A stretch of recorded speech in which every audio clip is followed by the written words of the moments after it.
के प्रमुख 1930 में बने और जीवन के अंतिम सांस तक मठ को अनेक लोगों के जीवन का उद्धार का केंद्र बनाया।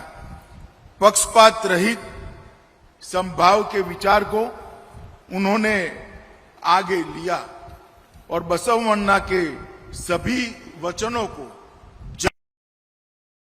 निष्ठापूर्वक प्रयास किया। उन्होंने त्रिविधा दसों के सिद्धांत को जमीन पर उतारा और सालों तक कई लोग इस सिद्धांत को आगे ले जाए, इस प्रकार का एक कर्म का संदेश दिया।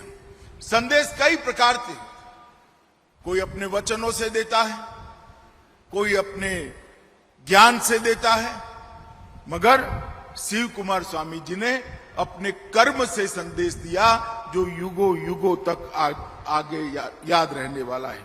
अन्न, अक्षर और आश्रय, ये तीनों को इन्होंने चरितार्थ करने का काम किया। यहां पर मठ के अंदर जो भी आता है वो कभी भूखा वापिस नहीं जाता है। गरीब से गरीब बच्चे को यहां पर शिक्षा की व्यवस्था है, रहने की व्यवस्था है। मैं अभी पूछ रहा था सिद्धलिंगा स्वामी जी को कि कितने बच्चे हैं। 10,000 से ज्यादा समाज के हर वर्ग के गरीब बच्चे अपने जीवन को ज्ञान से प्रकाशित करने का काम ये मठ के तत्वाधान में कर रहे हैं।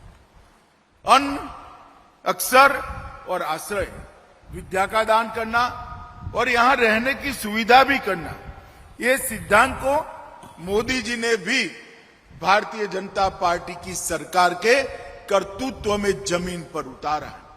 कोरोना काल में लगभग 80 करोड़ लोगों को 2 साल तक प्रति व्यक्ति 5 किलो अनाज फ्री ऑफ कॉस्ट देने का काम भारतीय जनता पार्टी की नरेंद्र मोदी सरकार ने किया है। नई शिक्षा नीति के तहत देश के अनेक विविध भाषाओं को एक लंबा पुनर्जीवन देने का काम नरेंद्र मोदी जी ने किया है और नई शिक्षा नीति के माध्यम से मोदी जी अब बच्चों को अपनी भाषा में पढ़ाई मिले, अपनी भाषा में टेक्निकल एजुकेशन मिले, अपनी भाषा में मेडिकल एजुकेशन मिले।